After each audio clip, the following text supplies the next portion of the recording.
Trev feet here. I'm feeling a bit down in the dumps because, as you know, right, the football season's gone down the toilet, innit?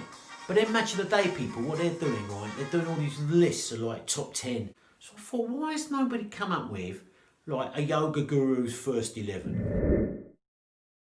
So me and the lads, right, we've been working on a team sheet. Starting off in goal, Shivananda, Swami Shivananda, yeah. Why? Because he's a big fella, like 6'5", right? And when I went down one of them Shivananda classes, they spent so much time lying around. He'd be perfect for all those hours just sitting on his own, like in the goal net, talking to the universe. But good reactions to come back and do a save. Back four, I've gone traditional sort of Arsenal of the 90s, the 1-0 to the Arsenal type thing. Steve Ball, Winterburn, Tony Adams, Dixon, yeah? Tight back four, classical back four. So I've got Yogananda, yeah? Fellow what wrote that book, Autobiography of a Yogi.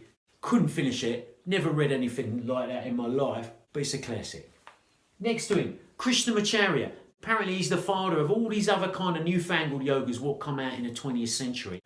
Next to him, another Krishna geezer, the A.C. Swami Bhaktivedanta Prabhupada, it's the Hare Krishna geezer. And it's good because like they're a double Krishna, Shiva, Krishna, Krishna. You've got a nice tight triangle working here.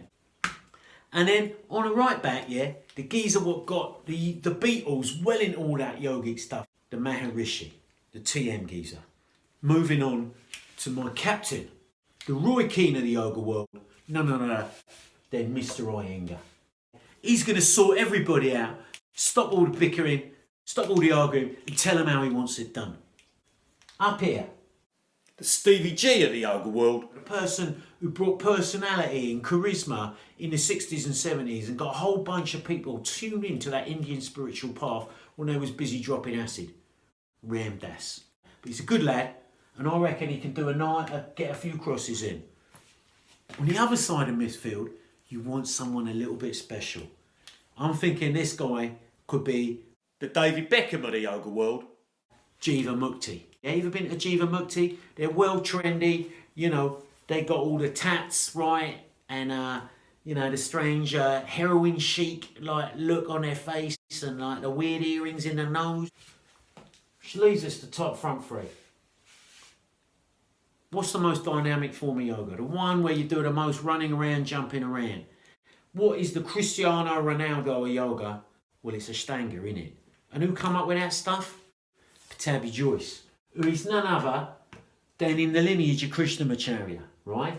And also, Krishnamacharya is a teacher for Mr. Iyengar. There's a little bit of a division there, but I reckon they can piece it together.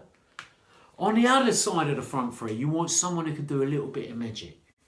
Bit like a Dennis Bergkamp. I've put down Sai Baba. Controversial fella, yeah, in his latter years. We all know about the okey cokey that went on. But he could produce things out of thin air. And then up front, your centre forward. You want your centre forward to be a selfish, ruthless, only in it for themselves, narcissistic MF. Who else are you going to pick? Bikram. On my subs bench, who's going to be happy lying around doing nothing? Yeah? Scaravelli. I mean, I went to one of them classes. I didn't even realise it had started and they said it was time to go home. They won't mind sitting on the bench all day. And then more like, when they come on, get fouled, they'll have another lie down, waste a bit of time if we're 1-0 up. You need someone with a bit of brains to manage this whole team. And that is none other than Patanjali. Guy come up with this yoga stuff. In my final place is the owner, the person who's going to bankroll all this stuff, who's got more dosh than Roman Abramovich, Bhagwan Sri Rajneesh, also known as Osho. Yeah? He's going to give every one of them players at least a couple of Rolls Royces, 10 mil in the bank. That, ladies and gentlemen, is my yoga guru's first 11.